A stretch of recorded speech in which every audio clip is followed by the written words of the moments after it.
एक हमारे गांव का मेरू प्लस का बंदा था, मतलब जब मेरू कैब आई थी उसने मेरू कैब पे आईडी बनवाई और वो टीचर था, तो उसने आईडी बनवाई और 1500 का उसने सॉफ्टवेयर लिया, जिससे ये होता था वो जिसकी कैब बुक कर रहा है ना वो भी वही डिसाइड करता था।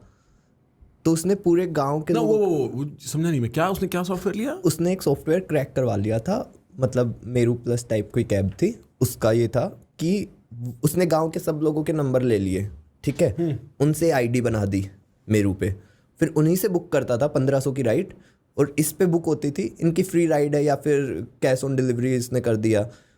ये उस लोकेशन पे गया, खाली घुमा के आ गया और फिर इसको 1500 रुपये आ गए।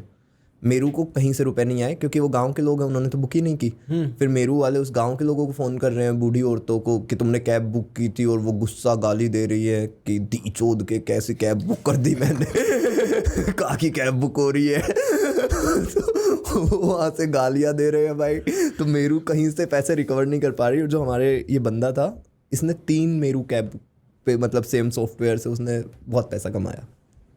भारतीय आदमी हाँ भाई, टीचर था, स्कैम करने में, नैतिक ज्ञान का मोरल साइंस मोरल साइंस। इसलिए लूपहोल पता थे भाई। हाँ भाई। इसीलिए ये स्ट्रेंथ है, एक आदमी को अपने सब्जेक्ट की लूपहोल पता होना स्ट्रेंथ है। और वो बहुत गुस्सा हुआ था जब मेरू बंद हो गई थी और वो ओला में एक्चुअल कस्टमर बिठा रहा था, क्योंकि उसके लिए वो सोलो ट्रिपिंग थी, और फिर एकदम से बोला कि जब मेरू चलाता था ना कभी धूल नहीं लगने दी गाड़ी में, मैं किसी को बिठाया ही नहीं तूने धूल तो लगेगी।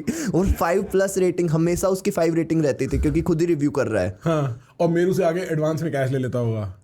मेरू को तो देना ही पड़ेगा उसे, मेरू को तो ना पता है कि यही स्कैम है। That's crazy.